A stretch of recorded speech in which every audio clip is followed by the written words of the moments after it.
Selamat mendengarkan podcast ini. Bapak, Ibu, saudara-saudaraku, sehebat apapun manusia adalah makhluk yang terbatas. Dikunci dalam keterbatasan. Hal ini dimaksudkan agar manusia terikat dengan Tuhan. Manusia tergantung pada Allah penciptanya. Dan akhirnya manusia harus bermuara pada Tuhan. Berlabuh pada Tuhan. Dan ini sesuatu yang logis dan fair. Allah tidak mungkin menciptakan makhluk yang memiliki kehendak bebas sebebas-bebasnya sampai dapat mandiri total terpisah dari penciptanya. Demi kebaikan manusia dan kemuliaan Allah penciptanya, manusia diciptakan dalam keadaan yang terkunci. Kalau secara logika, nalar, rasio atau kemampuan itu bisa tidak terbatas. Bisa tidak, bisa ya. Manusia bisa terus berkembang atau bertumbuh dalam kemampuannya. Seandainya manusia tidak jatuh dalam dosa. Secara intelektual kecerdasan, manusia bisa tanpa batas kalau tidak mati. Ini umur 2000 tahun sejarah manusia bisa mencapai Mars. Bayangkan kalau usia manusia sampai miliar dan triliun tahun dan tidak mati. Manusia jangan-jangan bisa menciptakan rudal yang ngebom surga. Kalau manusia berbuat dosa. Maka manusia harus mati umur 70, 80, 90. Dan dunia harus diakhiri. Nah, yang dibuat terbatas ininya, hatinya. Manusia dikunci Tuhan dengan keterbatasan. Di dalam jiwanya ada rongga kosong. Rongga kosong yang tidak bisa diisi oleh siapapun kecuali Tuhan. Manusia tidak akan bisa hidup tanpa Tuhan. Supaya manusia bisa dikendalikan oleh Allah. Bayangkan Bapak Ibu, ada pria-pria yang kuat, gagah, perkasa, besar badannya, banyak duitnya. Istrinya kecil, mungil, 10 kilo aja nggak bisa ngangkat. Tetapi hati pria ini terikat dengan wanita cantik itu. Dia bisa ngatur lakinya. Lakinya nggak bisa hidup tanpa dia. Dia paling takut kalau bininya kabur. Dia bisa diatur oleh bininya. Walaupun badannya kuat, duitnya banyak. Jangankan pegawai, pejabat pun takut sama pria itu. Tetapi kalau sama bininya, mengkeret. Kalau bininya sudah berkata, "Pap, biar badannya besar." Dia seperti putri malu. Karena hatinya hanya bisa diisi oleh si meme itu. Anda ngerti itu? Tapi manusia yang berdosa tidak melihat kehausan ini. Ada bikin banyak kehausan lain. Kalau ekstrim narkoba. Dia nggak bisa hidup tanpa narkoba. Rokok. Ini barang branded kehormatan. Barang mewah, kekayaan, kehormatan. Di Lukas 16 kita membaca orang kaya yang setiap hari pesta dengan pakai jubah ungu. Begitu mati, lepas semua ini, baru sadar adanya kekosongan jiwa yang tidak pernah dia isi. Saya kira banyak saudara yang sekarang sedang tertipu ini. Nanti saya kasih tahu, gereja pun sering menyesatkan. Contohnya teologi kemakmuran, yang mendoakan mengarahkan jemaatnya berkat-berkat Tuhan. Dia tidak membutuhkan Tuhan, tapi berkatnya. Itu jahat dan menipu dan menyesatkan. Yang kita butuhkan Tuhan, bro. Ngerti nggak, coy? Di perjanjian lama sudah disadari loh oleh orang-orang saleh. Sehingga mereka bisa berkata, seperti rusa merindukan sungai yang berair, demikian jiwaku merindukan engkau. Bukan merindukan kekayaan dunia. Kalau nggak pakai mobil ini nggak keren, mati loh di situ, tahu? Kalau nggak punya uang sebanyak ini nggak merasa lengkap. Ini betul, saudara. Ini benar. Mazmur 73, 25, 26 mengatakan, siapa gerangan ada padaku di surga selain engkau? Selain engkau tidak ada yang kuingini di bumi. Sekalipun dagingku dan hatiku habis lenyap, gunung batuku dan bagianku,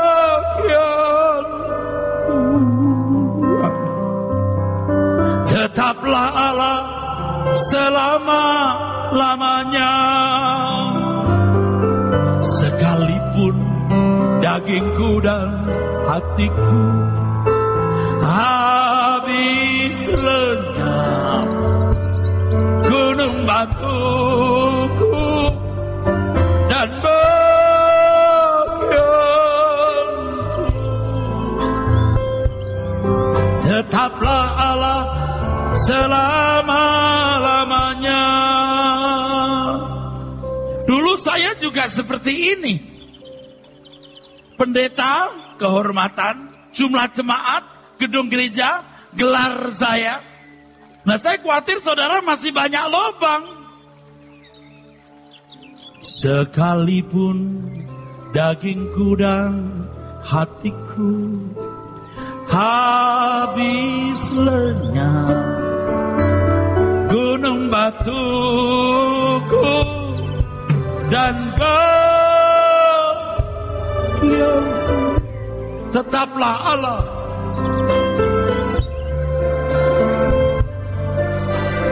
Sekalipun, amin.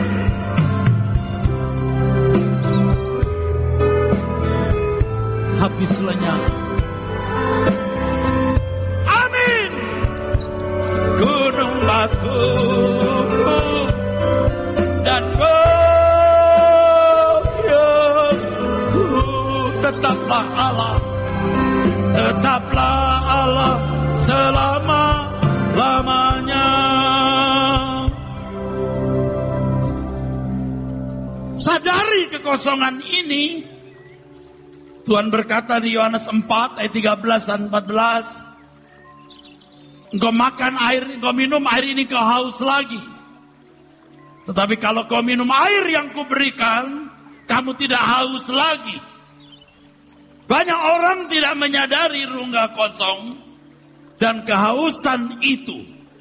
Setelah meninggal dunia baru sadar ada kehausan yang belum pernah dia puaskan. Itu berarti dia tidak menemukan Tuhan. Tuhan membuat manusia terkunci dalam keterbatasan. Kalau soal kemampuan, nggak usah dipersoalkan. Oleh sebab itu nanti di sorga, yang masuk ke dalamnya khusus anggota keluarga kerajaan yang punya keterikatan dengan Tuhan di sini atau yang menjadi kekasih Tuhan.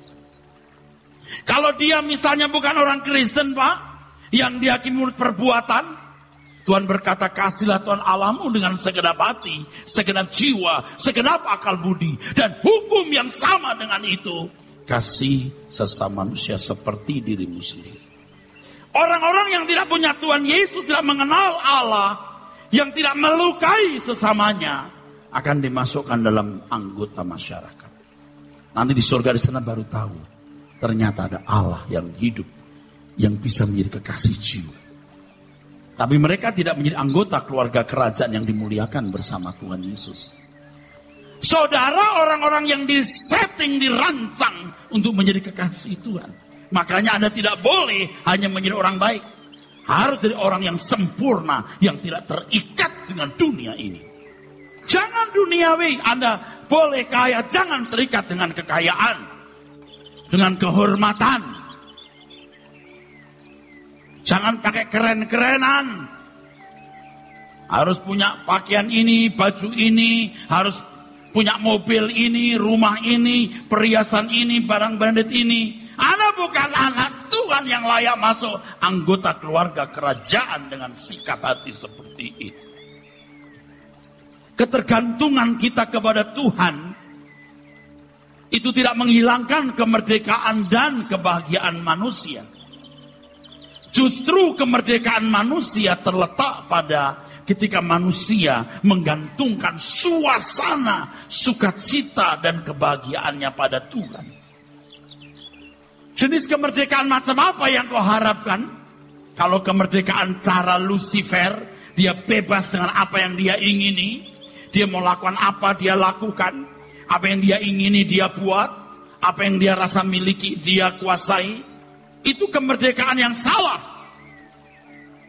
Kemerdekaan yang benar itu keterikatan dengan Tuhan. Semakin Anda terikat dengan Tuhan, semakin Anda merdeka. Semakin Anda tidak terikat dengan Tuhan, semakin Anda diperbudak. Banyak orang terikat dengan Tuhan. Maksud saya tidak terlalu banyak, tapi yang lebih banyak terikat dengan dunia. Saya khawatir Anda sampai titik tidak balik. Point of no return. Kalau orang terus bertumbuh dalam Tuhan, sampai titik tertentu, dia tidak bisa balik ke dunia. Tapi ada point of no return, titik tidak balik, itu dunia. Orang-orang yang percintaan dunia di sini. Dia nggak bisa balik ke Tuhan. Kalau orang tidak bisa balik ke dunia, dia terus mencintai Tuhan. Orang tidak bisa balik kepada Tuhan, dia akan terus terikat ke dunia. Anda jangan pikir ini dialami orang-orang di luar gereja loh. Ini orang-orang yang di gereja banyak yang begini. Bahkan aktivis, bahkan pendeta. Tadi saya katakan kalau saya gak ketolong, sama saya di sini. Cuman saya makin canggih munafik aja. Canggih berakting aja. Makanya lagu-lagu pertobatan yang saya nyanyikan kan, saya pulang, itu maksudnya di sini. Banyak kekasih dalam hatiku yang membuat aku mengkhianati Tuhan. Sekarang Tuhan harus jadi kebahagiaan kita. Mungkin ada pria-pria juga yang ditinggal oleh istri, entah istri meninggal atau istri telah dibawa kabur oleh pendekar mana gitu. Udah, lupakan, jangan sakit hati. Tapi bagi bapak ibu yang punya pasangan hidup, jangan terus sombong. Karena aku ini punya suami, Tuhan tak perlu kumiliki. Itu yang kurang ajar itu. Kalau kita berkata punya istri seakan-akan tidak punya istri, artinya Tuhan kebahagiaanku. Itu istrimu, itu suamimu yang paling kau cinta, itu tunggu waktunya, dicabut masa kontraknya. Loh kok ketawa? Ini serius. Cius. Pasti. Pasti kok. Jadi jangan memberhalakan sesuatu sampai Anda gagal menjadi kekasih Tuhan. Nah, saya khawatir Anda sampai pada titik ini, bahaya. Sedang menuju titik tidak balik di sini. Ini bahaya, saudara. Ini bahaya. Ini bahaya sekali. Ini bahaya. Kalau ini mau udah masuk neraka maksudnya. Orang nggak ngerti. Orang nggak mau tahu. Yang sudah terlalu lama hanyut. Di Matius 19 ayat 16-25, orang yang berbuat baik tapi tidak bisa ikut Tuhan Yesus. Dia berkata, Tuhan, apa yang harus kulakukan supaya aku beroleh hidup yang kekal? Tuhan beritahu, lakukan hukum. Nah, kalau kamu lakukan hukum, maka kamu boleh masuk dunia akan datang lah. Itu berkualitas. Orang ini berkata, Tuhan, semua sudah kulakukan, kurang apa lagi? Oh, kalau kau masuk anggota keluarga kerajaan, dimuliakan bersama dengan Tuhan Yesus, menjadi kekasih Tuhan Yesus. Ini, jual segala milikmu, bagikan kepada orang miskin, datanglah kemari ikut aku. Maksudnya adalah, kamu tidak boleh punya ikatan. Itu maksudnya, saudara. Datang kemari, ikutlah aku. Orang ini pergi dengan sedih, kata Alkitab, sebab banyak hartanya. Dia sudah terpasung di situ. Belum tentu masuk neraka, tapi dia tidak menjadi anggota keluarga kerajaan. Dia tidak berani hidup di dalam Tuhan. Makanya rumusnya begini, saudara. Orang yang takut mati berarti takut hidup. Takut hidup bagi Tuhan. Takut hidup secara benar. Orang yang sudah mati dari dunia kedagingan dan nafsu dunia, dia berani hidup dan berani mati secara jasmani. Maka mati dulu. Waduh, proses kematian ini setengah mati, saudaraku. Untuk ini seseorang harus menemukan Allah, bukan agama saja. Apalagi agama yang didominasi tokoh. Kan ada itu. Gereja-gereja atau ya aliran yang mengesankan bahwa untuk mencapai Allah harus ada mediator, pendetanya. Ini jemaat tertipu. Ini kalau ibarat terapi, ini terapi palsu. Jemaat yang seperti itu akan mudah menjadi makanan empuk pelayan Tuhan yang mencari kekayaan. Maaf ya, bukan pelayan Tuhan, pelayan uang atau pelayan uang atau hamba gereja. Hanya supaya gerejanya besar, dia punya duit. Dia mengesankan bahwa harus lewat dirinya. Itu bahaya. Saudara, butuh saya itu hanya mendengar firman seperti ini. Mentor sementara. Setelah ini Anda nggak butuh saya dan nggak perlu butuh saya. Karena Anda membutuhkan Tuhan yang mengisi kekosongan jiwamu. Ada orang-orang yang meninggalkan gereja. Karena kecewa dengan pendeta dan aktivisnya. Alasan-alasannya, oh orang Kristen juga begitu, itu majelis makan uang gua, oh itu aktivis, oh itu pendeta. Orang-orang begitu tuh cari justifikasi, pembenaran. Lalu merasa dirinya bisa dibenarkan dengan tidak ke gereja. Tuhan tidak pernah mengajar begitu. Ada orang begitu memang betul-betul dikecewakan oleh gereja, maka jangan sampai saya ini, para aktivis itu mengecewakan jemaat sampai tidak ke gereja, bahkan sampai pindah agama. Jangan sampai. Tapi ada juga orang yang mau membenarkan diri, justifikasi. Tidak mau ke gereja, memang dasarnya dia tidak mau bertobat. Nah, kalau gereja mengajarkan teologi kemakmuran, gereja hanya mengajarkan ke Allah yang baik, penuh kasih, penuh rahmat. Jemaat dibuat damai palsu, tenang palsu. Jemaat diyakinkan sudah jadi umat Allah, umat pemenang.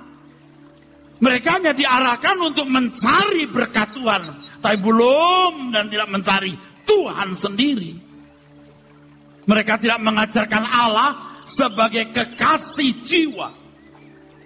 Sehingga banyak orang Kristen yang tidak berjuang sungguh-sungguh untuk menemukan Tuhan, saudara. Kita butuh pegangan.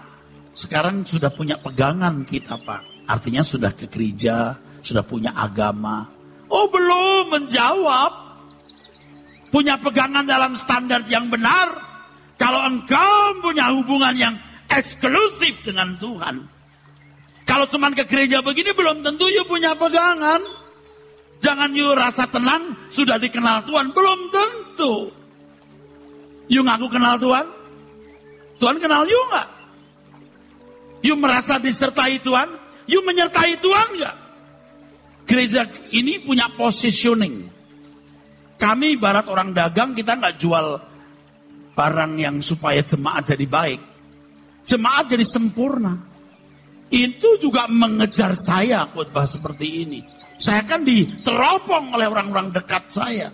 Suci bener nggak pendeta ini? Tapi no choice. Hidup saya singkat, saya akan mati. Ngapain saya setengah-setengah?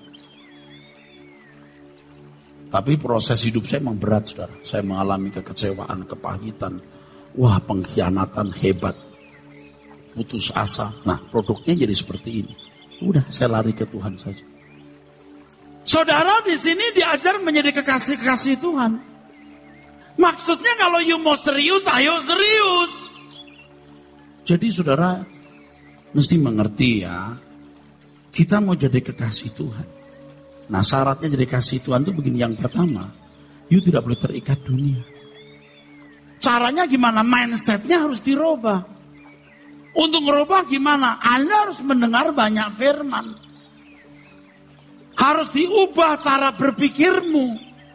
Yang kedua, saudara harus sungguh-sungguh mengalami Tuhan. Saya kan diam-diam memperkarakan bagaimana menjadi kekasih Tuhan. Tuhan tidak kelihatan. Oleh sebab itu harus bersentuhan, harus berinteraksi dengan Tuhan. Saya nyari, saudara. Saya nyari, saudara. Jam 12, jam 1 pagi, jam 4, jam 3. Sampai drop memang kesehatan saya. Saya harus menemukan Tuhan. Supaya saya bukan hanya cerita. Tapi saya mengalami. Yang ini tidak bisa saya bagikan. Anda harus mengalami sendiri. Mengapa saya minta Anda datang 30 menit tiap hari berdoa? Itu di situ. Ada 3 hal yang menjadi duniamu. 1, keluarga. Kokohkan, urus keluargamu. 2, bisnismu, usaha pekerjaanmu. 3, gereja. Udah yang lain jangan. Dan gereja menyediakan menu-menu itu. Pengertian kebenaran. Terus menyembah. Kami puji nama-Mu. Kami muliakan Tuhan. Haleluya. 1 jam. Tapi nyanyi juga, nanti nyembah lagi. Saya harus mengalami Tuhan. Kalau enggak kan jadi kayak dakotan saya. Berakting saja. Harus mengalami Tuhan. Dan saya minta Tuhan hadir. Kalau Tuhan nyata harus dirasakan. Harus dialami. Nah untuk mengajar itu oke, yuk saya ajak yuk. Berat buat saya untuk mimpin acara seperti itu. Dan saya sedang berdoa seperti kemarin kita doa.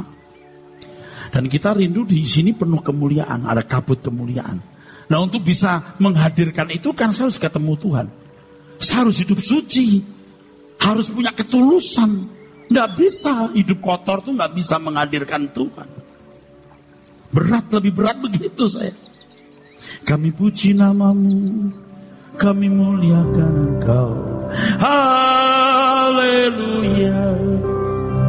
Haleluya. Sembah bagi-Mu.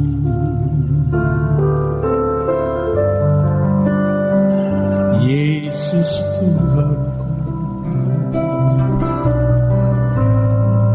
Sebab Engkau layak. Terus ini nggak boleh saya, ini kan berakting doang. Tapi kalau aslinya, wah hadiratnya kan. Jadi yang pertama harus mengerti firman. Anda harus belajar firman. Ada CD khotbah, ada buku, ada suara kebenaran, ada PA. Hari Jumat ada PA. Anda harus belajar, Pak. Ada seminar, Anda hadiri. Sebisa-bisanya dong. Capai bintang di langit. Jatuh-jatuhnya kita di Mars. Betul gak saudara?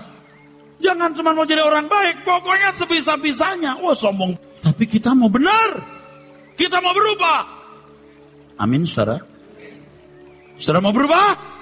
Harus mau. Anda harus belajar firman. 2 harus diakan waktu 30 menit tiap hari ketemu Tuhan. Untuk bisa ketemu yang mulia Bapak Presiden Jokowi. Kita terhormat banget loh saudara. Apalagi ketemu Tuhan semesta alam. Yang mulia Bapak Presiden. Saudara kalau nyebut Pak Jokowi jangan cuma nama doang loh. Nyebut presiden, nyebut gubernur nama doang. Indonesia udah gak tahu sopan santun sebut orang nama doang. Saya panggil Pak Ahok. Bapak Ahok gak Ahok batuk kali lu. Gak ada hormatnya sama gubernur. Kalau dulu memang berani ngomong, ayo itu Soeharto. presiden. Oh, kayak yang mulia Bapak Presiden. Tahu nggak? Di luar negeri saja orang masih menghormati. Ini Indonesia yang ketahui sopan santun. Kalau di TV saya lihat sebut nama presiden atau sebut nama gubernur, sebut nama doang kurang ajar. Mister Presiden. Bisa begitu Indonesia mah, waduh. Dan yang ngomong itu orang-orang terhormat. Benar-benar negara ini. Tapi bukan negara dalam arti seluruh ya, manusianya. Udah ketahuan, rusak moralnya. Kita bisa ketemu yang mulia Tuhan Yesus, Raja dan segala raja. Itu luar biasa, saudara. Nah, kembali ke pokok masalah ya. Ingat ya, yang pertama, mindset dirubah lewat firman. Pengalaman tiap hari 30 menit. Yang ketiga, kesucian hidup. Anda akan menghadapi cobaan-cobaan, godaan-godaan untuk berbuat dosa. Anda berkata, tidak. Aku pilih Tuhan. Aku mengasihi Tuhan. Aku menghormati Dia. Baru Anda akan merasakan kehadirannya. Allah berlaku suci kepada orang yang suci. Tapi orang-orang yang bengkok, Allah bisa belit-belit. Anda pandang dia hidup, Anda perlakukan dia hidup. Dia jadi hidup dalam hidupmu. Engkau pandang dia mati, engkau tidak mengalami dia sama sekali. Ingat ini. Cari Tuhan. Dan yang ini tidak bisa saya ajarkan kecuali Anda sendiri mengalaminya. Amin.